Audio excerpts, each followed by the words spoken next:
Welcome to PleasantKenobi's Guide to Jund, or how not to play Jund, depending on how much faith you have in me, which is probably very little if you've ever watched one of my streams. We need to draw path to exile right now. Okay, we have to literally mission briefing into path to exile. Oh no. Terminus or path. That's not it!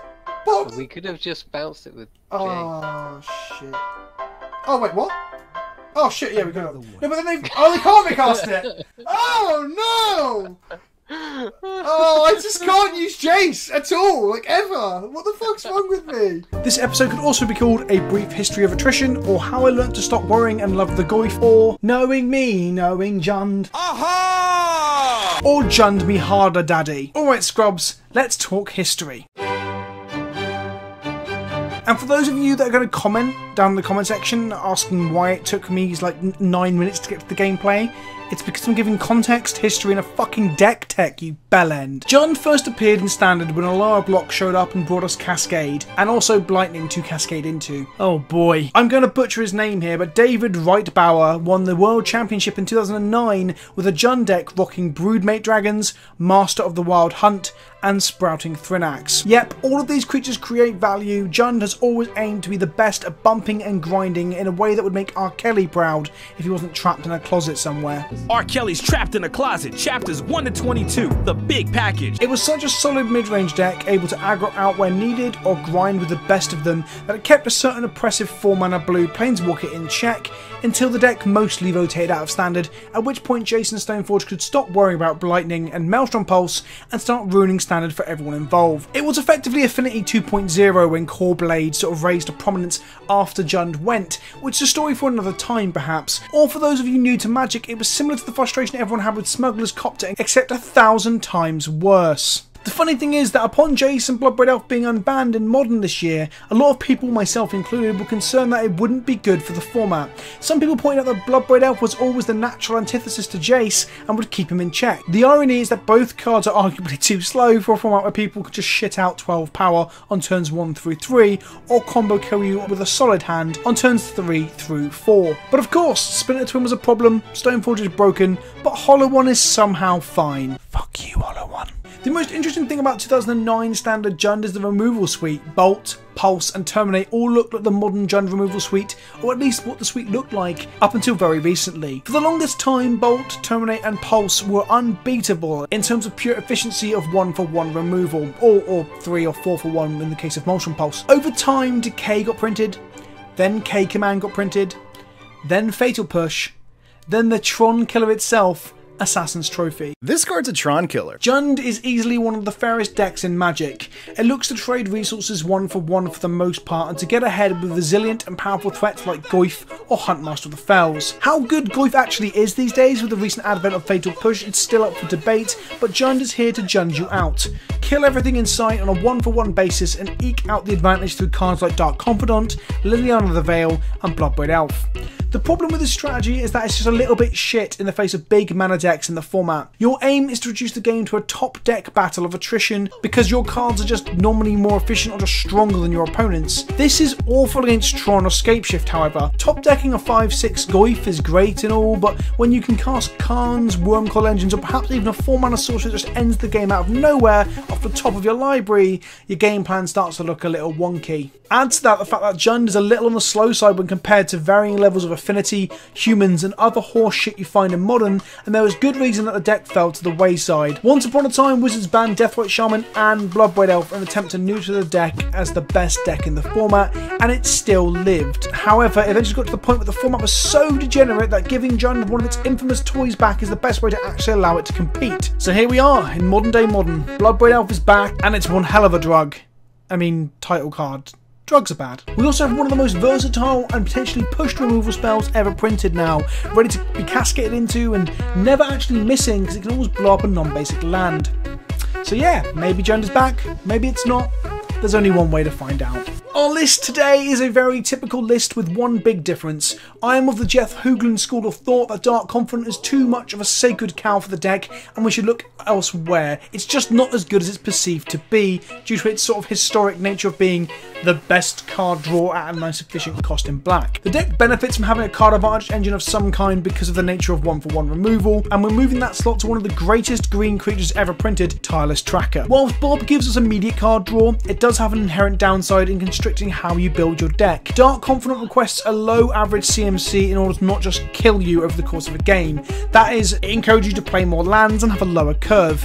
Any man looking to flip an Emrakul off of the Dark Confidant doesn't have massive balls, they're clearly just overcompensating for something. With no Bob shooting us in the face, we can hazard to play 24 instead of the 25 lands you often see in a Jund list and push the upper end of the curve too, to play another mainboard 4 CMC Haymaker or even a Gurmag or a Tassica if you so desire. I think with hindsight the 24 land playing both is perhaps greedy, but fuck it, you only live once, so why not spend it mana screwed and complaining that you aren't very lucky at Magic. Aside from that variation in the typical formula, this is pretty straightforward. It's removal, hand disruption and threats. Jund is Jund. Often the most expensive deck in the room, it's kind of the polar opposite of Jank, where Jank is dumb shit, Jund is just efficient shit. But don't worry, I will try to play some extremely janky deck next week to make up for this outing with a tier deck. Don't worry. I've got you, fam. As always, this video is brought to you by the generosity of my beloved patrons, the largest contributors of which can be seen on screen right now. Thank you all for supporting my continued fever dreams and exploration of Magic as an entertainment medium.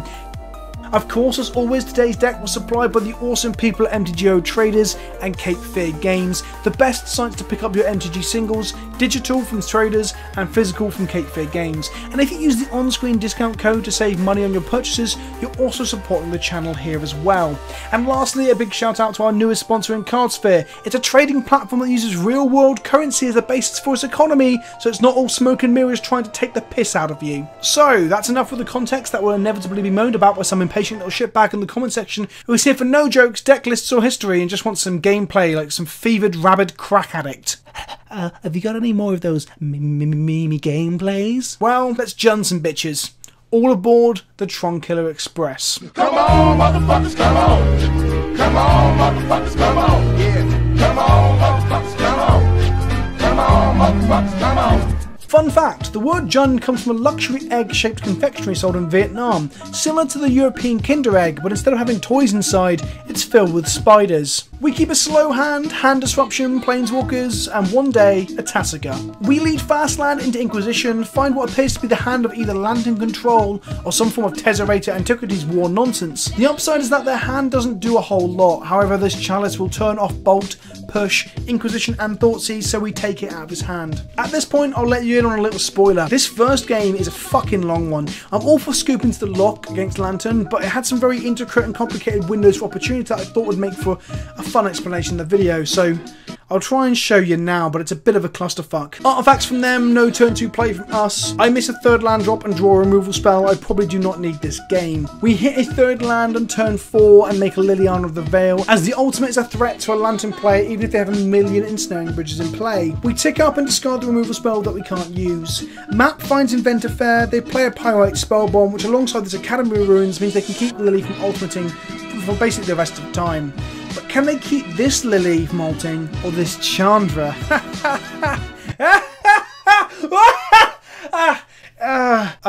It turns out they can. Fuck. I mean, 2 bridges in a welding jar is pretty hard to play through, I'll give you that. So my plan is to get scoozed, first deal with all these academy targets, and then sculpt my graveyard to be able to get K-Command or Assassin's Trophy back from my yard through a Tassica activation. This isn't the best plan, as it's convoluted, time-consuming, and not 100% certified to win or even work, but sometimes when life gives you 4 large free-range egg yolks, 400 mils of condensed milk, 5 limes, 200 mils of double cream, approximately 135 grams of unsalted butter, 12 digestive biscuits, and 50 grams of caster sugar, you just have to go ahead and make a key lime pie while standing on your head with one hand stuck up your arsehole and a click ticking down to your impending death if you were to fail at making such a pie. I'm sure you'd all agree. And so it begins. I can't tap out of green properly because it allows our opponent to start academying things back from the yard without a care in the world, but we need to eat nonsense out of the graveyard as well in order to guarantee a hit off Tassica.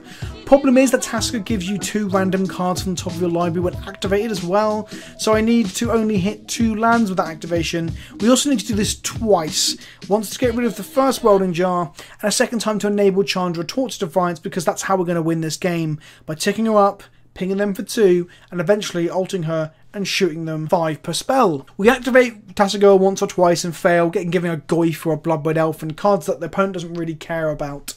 Bloodbraid Elf, however, can cascade into a useful spell, but it doesn't. It gets an Inquisition. So map gets used to go find Teleria West, which is in turn used to find another 0-mana artifact. In this case, another fucking Welding Jar. Fuck my life. We eventually maneuver into a situation where we can get one of our 2k commands into hand. Ooh, that's a bingo. You just say bingo. We get rid of one of the jars. Can we do it again? They bomb our Scoos, which we can get back by using our Lily the Last Hope to down tick, but then they map for Teleria West again.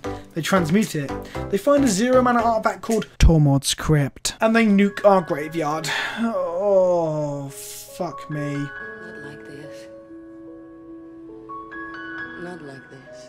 Sometimes you try, sometimes you fail, but no one got anywhere in life by not giving it a go and being willing to make mistakes. We move on to game 2. So post board we have a lot less dead cards, we don't have removal and Last Hope's coming up our game plan, we keep this assortment of cards and a 2-lander and hope to draw lands over the course of the first 3 turns of the game. 22 lands left in a 53 card deck. I like my chances of hitting that 3rd land. We lead Nihil Spellbomb, they lead with nothing. We draw a 3rd land, never didn't have it. They play a map, we play Lily, tick up and discard this Bolt, which is the worst post-sideboard card we have. It only gives us reach to close out the game and nothing more. They discard a Chalice. They play a second Chalice on 1. This is really good for us. Post-board, we've taken out all of our pushes, our Thought Seizers and our Inquisitions, as they do nothing in the later game when they are trying to be Hellbent. The Chalice blanks exactly 1 more Spellbomb on our deck and 1 more Bolt that's left in our library. We draw a land, tick up Lily, discard a land, cast a Bloodbraid Elf and cast a free Tarmogoyf. That was a good use of 4 mana. We haste and take them to 16. They cast an Engineered Explosives for 3 to kill our Lily, but they can't detonate it this turn. We draw Ancient Grudge, which is probably the best possible draw here. We grudge the bomb. We crack in for a whole bunch of damage and pass back with either Grudge Flashback or Trophy Up, depending on which one makes more sense. We're in a commanding position for sure. In double blue, we have to transmute into Teleria West to find a Welding Jar and they play it. I can only assume that they either have a bridge in hand or plan to whir for it next turn, and this is them setting up to protect it from one of our removal spells like the Grudge they've seen. End of turn, I grudge the jar, and I fire off my bomb to nuke their yard and draw a card. We now have 2 Tron killers in hand. We cannot lose, right? We cannot lose. This card's a Tron killer. We crash in for 6, discard a Tracker to Lily and pass back with double Assassin's Trophy. They pass back with no plays, so we just ultimate Liliana the Veil, pointing at our opponent. They were in response to the need the critical mass of artifacts to worth for 3 to grab a bridge. We split like this. They take the bridge, we get to cast our first Assassin's Trophy and try and figure out the correct verb for it. I guess I'm going to take the moral high ground here. I'm going to show my heightened level of maturity, and I'm going to refer to the casting of an Assassin's Trophy targeting any permanent as an Ass Blast. We Ass Blast the Ensnaring Bridge. Upon Ass Blasting the only hope, a little island falls out. And then we kill them. In game 3, I keep an Ancient Grudge and a shitload of pressure. No turn 1 play from either of us. They turn 2 a Sorcerer's Spyglass, which helps to tell them that a Chalice on 2 means I almost entirely locked out of this game. They play a Jar too. We play a Goyf, a little baby Goyf with little power, little toughness. They Teleria West for a Chalice, the cheeky bastards. We draw a Fulminator and decide to blow up one of their lands. And short of them playing a land and a Mox next turn, they can't Chalice us for 2 here. This also groweth the Goyf. They play a land and an Opal and they succeed in casting a Chalice on 2, which turns off about half our hand. We luck out and draw a 4th land and cast a Bloodbraid Elf, which cascades into a Fulminator Mage.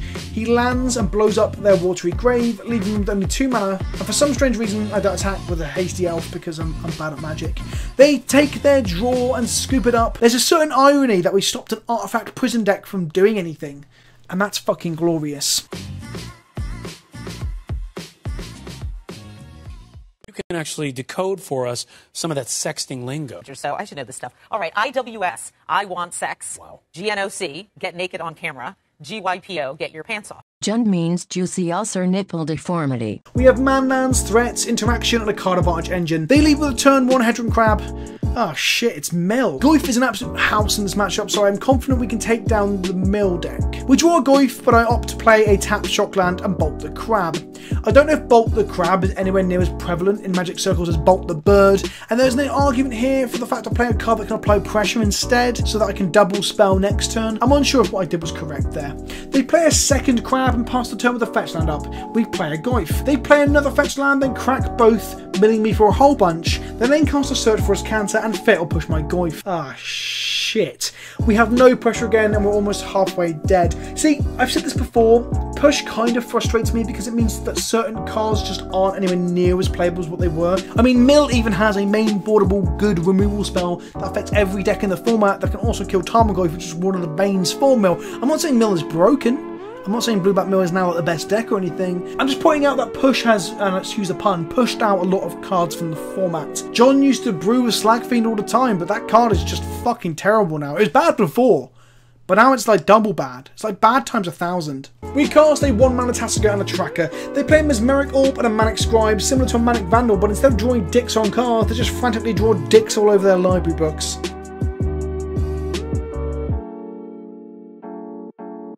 With the ETB on the stack, they extract our Bloodbraid Elves from our deck, which is more efficient than doing it after the mill effect as it gets more cards out of our library.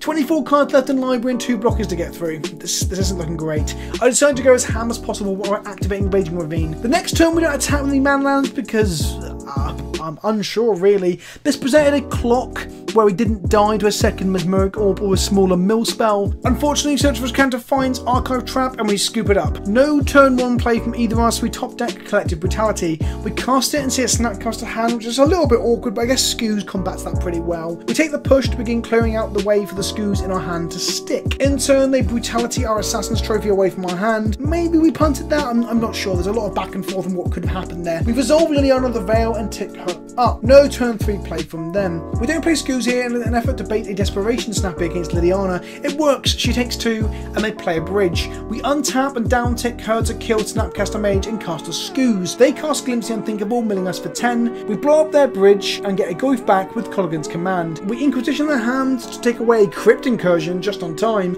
and swing with a 4/4 Scoos that I must have grown Eternal so ago, but I totally didn't mention it in this script. I'm sorry.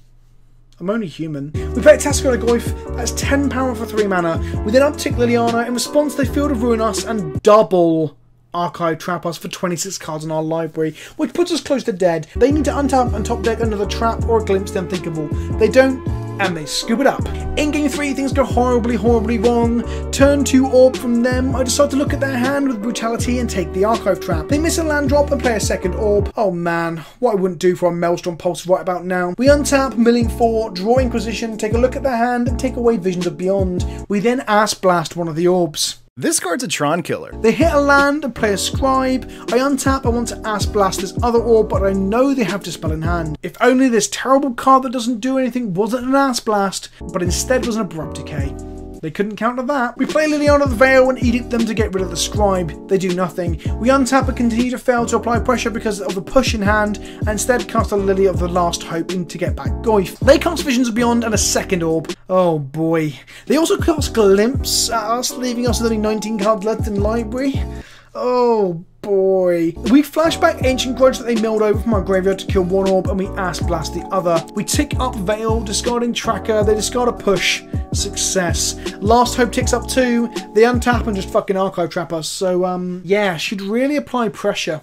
It's like burn, you can fend off the burn all you want, but if you're not applying pressure, they'll probably just kill you. There's a lot of redundancy in these decks.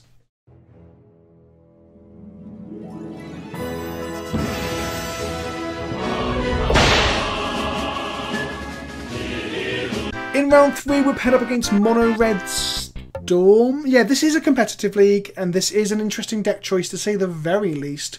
Also, did you know that Jund is a verb in Norwegian that means to grind aggressively? Very similar to the English word for sanding down wood, or sexually harassing women with your crotch in a crowded nightclub. So our opponent is digging through their deck with wild guesses and cathartic reunions. We led Inquisition into turn 3 Liliana, so that really messes with the critical mass of cards in hand combo decks like this or other conventional Storm. We cast Bloodbraid Elf, which digs up a Goyf, and they tap out to draw cards and cast an Ascension on turn 4. We have the option to blow up the Ascension here or use K command. In hindsight, blowing up the Ascension seems like a surefire way of destroying them here and giving them no outs. Instead, I attack and tick up Lily, discarding 1 command. We attack down to 9 and shoot them to 7 and force a discard thanks to K command. They cast some red cards and then they concede. Game 2 is similar but with less cards drawn and more blood moons. We Inquisition away their Ascension with the intention of taking a card draw spell with Collective Brutality the turn after.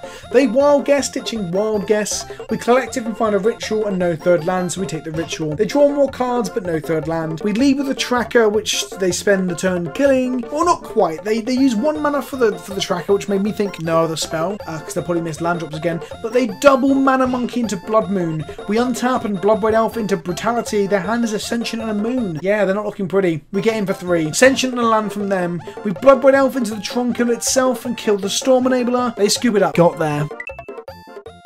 Did you know, in ancient Rome, Jund was the name of a post-hardcore emo band that sung songs exclusively about their local supermarket? We mulligan a 1-lander into a 4-lander with a manland. Not the worst. We turn 1 Thoughtseize, which reveals that our opponent is on the infamous Jund arch-nemesis. Not including Tron, of course, because that's just everyone's enemy. Everyone hates Tron, right? It's fucking Scapeshift. It's a hard choice in taking either the Titan here, as we can't beat it 60% of the time, or taking the early ramp, so we take the Titan in the end. They suspend Search for Tomorrow, or Search for a Boring Combo, as I like to call it. Get it? Because I think Scapeshift is duller than the lead singer of The Killers. Did you get it? Did you get it? Oh man. That joke was originally about the Kaiser Chiefs, but I thought I'd do it about The Killers to get an international audience. Both those bands are pretty dull. They have some okay songs, but they're just boring. They're like, okay, no, they're not quite Coldplay. Coldplay is really boring. They're like they're like Grey. If Grey had a sound, it'd be Coldplay. Not Coldplay's first record. Coldplay's first record was, wow, it's a bit sad and depressing, but it's an emotional record. But after that, like, they just got they turned into this pop fucking boredom. Oh god, fuck Coldplay, fuck Kaiser Chiefs, and fuck The Killers. Anyway, scoos from us. Secure Tribe Elder from them. Another tangent here. Fuck you guys, this is my video. You can fuck off if you don't like it. Secura always makes me think of tempura, the tasty batter you get on prawns. Tempura Tribe Elder would be an awesome unhinged card too, wouldn't it? The rest of the game is rather unremarkable, if I'm honest. We play threats, we beat him to death, Blood White Elf finds a bolt to extend pressure, and a timely Thoughtseize gets us there in terms of stopping him from comboing with this pesky wombo combo sorcery, literally the turn before they can go off. We smash their proverbial tits up. Game 2 is less than ideal, however. Turn 1 Thoughtseize ripped off the top finds a Baloth lurking in hand, and 2 bits of ramp as well as a titular 1-card combo, Scapeshift. I'm very tempted to take the shift here, but as we have a Goyf and a Blood White Elf in hand, I want to avoid the Baloth coming down any earlier and roadblocking us. So I take the turn 2 ramp, which is probably very, very wrong. My logic is I just want to kill them before they can get to the critical massive lands, and either prime time or Scapeshift out the game. Baloth does mean that I'm not allowed to tick up my Liliana if I cast it, because that would be very, very bad. We play Goyf and have a removal spell in hand for the Baloth, and they play Wood Elves. We attack and they chump block. We play a second Goyfy. They cast a Blood White Elf into Wood Elves and ramp further. I Blood White Elf into Liliana the Veil and use Edict mode on them. They sack an elf and don't block, going to 9. They cast a tracker and make a clue. I think we're getting into squeaky bum territory. We need to kill them before they have 7 lands in play if we are 18 or lower. Spoiler alert, we're at 18 or lower and that's next fucking turn. We play Kalatas instead of keeping an Assassin's Trophy up, as it just doesn't do anything, and pray they don't have the last land drop. They have the last land drop.